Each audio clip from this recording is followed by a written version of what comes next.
I want to share with you quickly a dialogue. I'll try to do it quickly. I don't know if I'll succeed, but it's a dialogue with a teacher, and I feel this is very important to share with teachers what other teachers are thinking about language and language in their school, language in their classrooms, how to teach language across populations. Okay, this is a very diverse school, but here we have, in Haven High, the teacher's running down things to me about expected school-wide learning results, okay? These are what students are expected to learn at their school. Proactive learning, communication, habits of work, obligation to community, etc. And so, of course, I'm documenting the language and linguistic practices of students.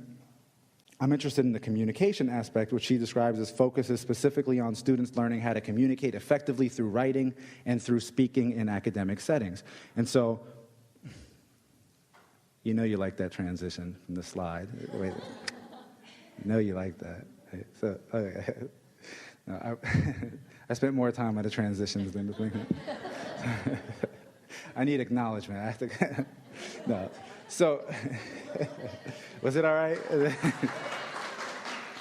If you would have seen me like 2 years ago, I was using transparency still, I swear.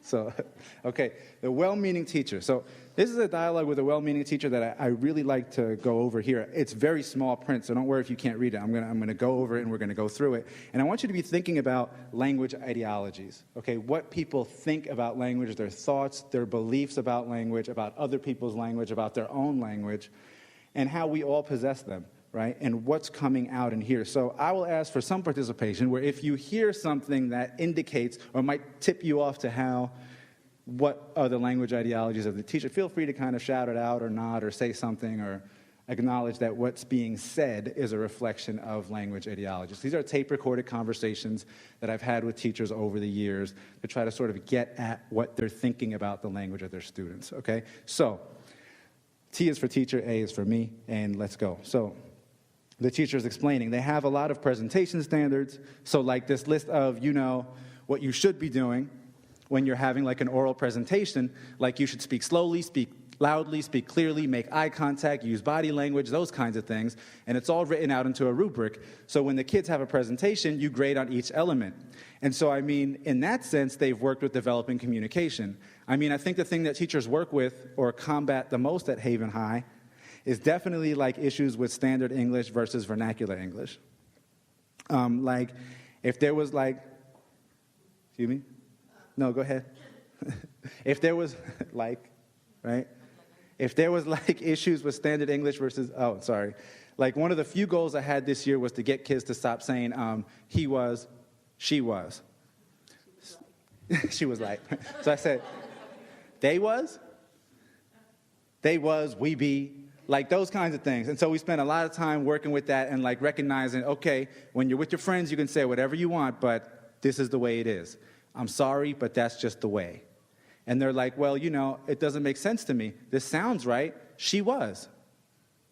Like, and that's just what they've been used to, and it's just, well, she was is right? You mean like they was?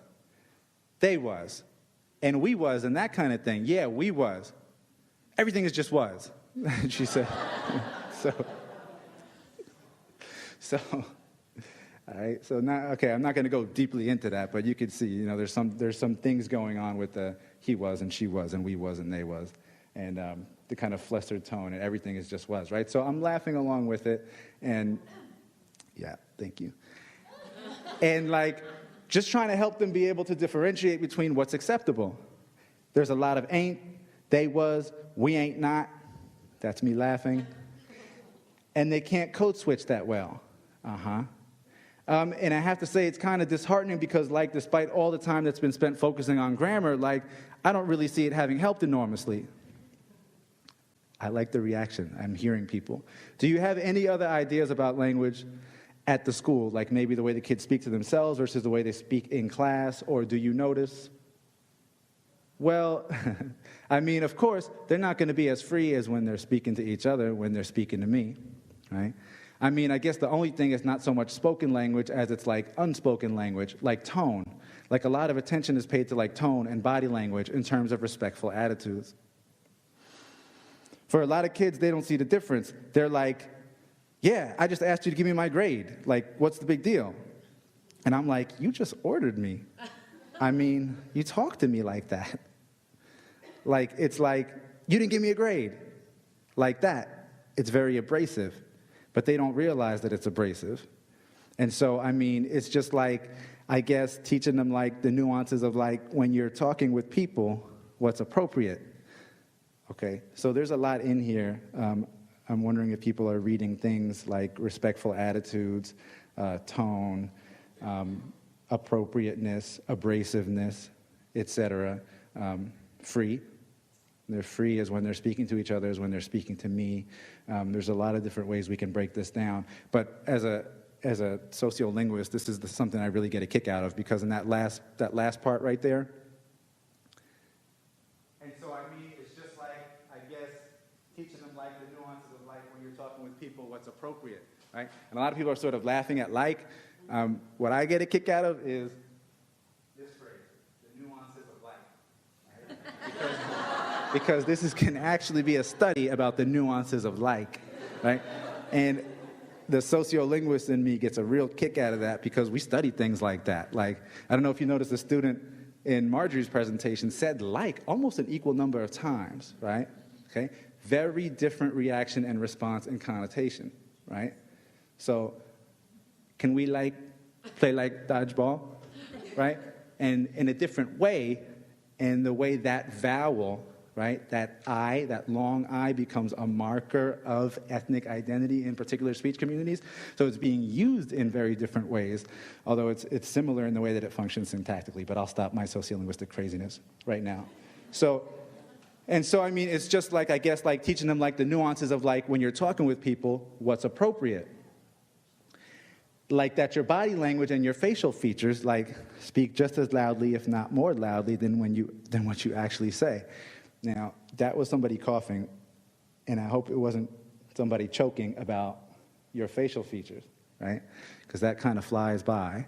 That your body language and your facial features, like, speak just as loudly, if not more loudly, right? Facial gestures, maybe, facial expressions. It is, though, this kind of, the conspiracy theorist in me wants to be like, facial features.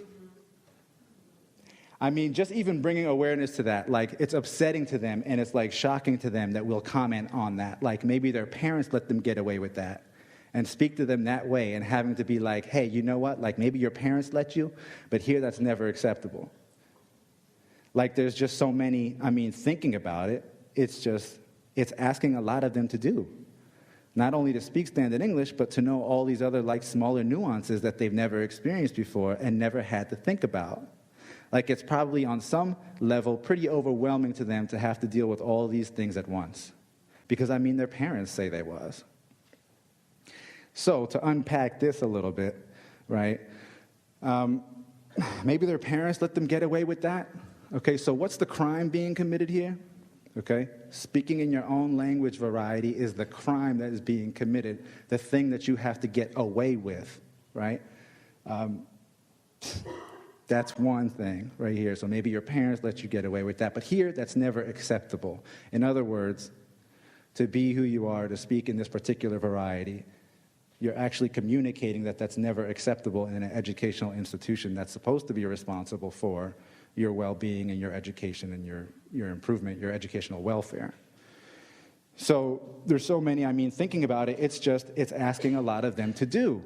Not only to speak standard English, but to know all these other smaller nuances that they've never experienced before and never had to think about. And, okay, this is a very clear example of linguistic deprivation as thinking and deficiency, these deficiency theorists about these people in these communities have just never had to speak in these very complicated and particular ways, have never had to shift outside of the crimes that they get away with at home, have never had to, understand the nuances of linguistic repertoires, which, as we've seen and we will see, students and kids and youth and people like us, everyone does every single day, right? So it's not that I can't teach them.